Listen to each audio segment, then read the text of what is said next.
Couldn't be more excited to be featuring this card here in auction 10. As you study vintage hockey, there's these few cards that really rise to the level of premier blue chip investment pieces. There's a few names.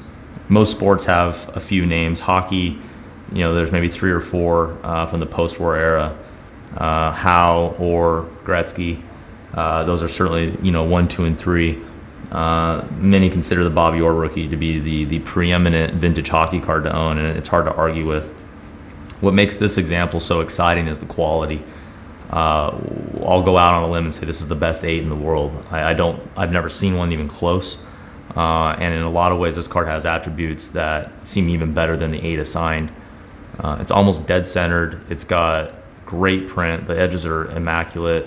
There's one touch to this lower right corner. Otherwise, I think we'd be looking at a 9 candidate. It's just a staggering example for the grade, far superior to what we typically see.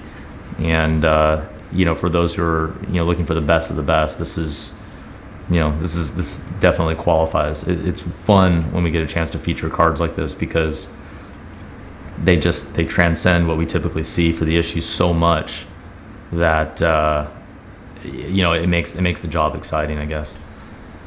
Recipient of our S designation, again, I'm saying it's in the top 5%. If it's not the best 8 on planet Earth, I'd like to see which one is better. And in my opinion, this card looks more like an 8.5. I think it's a strong upgrade candidate, and nobody would question it, in my opinion, if it were an 8.5. Just a beautiful, beautiful card. Corner wise, overall extremely well preserved. Especially the edges are without flaws. Just razor sharp on a couple of these corners.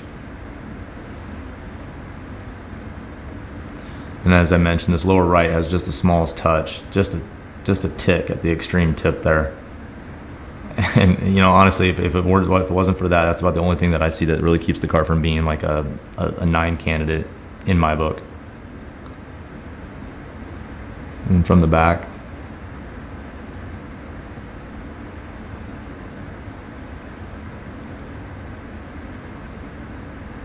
just fresh and beautifully preserved throughout. They just don't come looking like this. It's one of those cards that I think if you're even new to the market, you can say, "Wow, that's a pretty trading card. It's it's nice and it's not." But you really have to be a junkie in these in these issues to know how rare quality like this is on a card like this. The 66 Orr with that full bleed Topps production, it is impossible to find looking anything close to this. So considering that the mint prices, the 1.9 that's out there, conservatively has a market value in the $250,000-$300,000, it's hard to see how this card isn't worth considerably more than the average 8. This really bridges the gap between an 8 and a 9 in our opinion, and it's an outright steal for the quality assigned. So it comes highly recommended, and we wish the best of luck to the investors.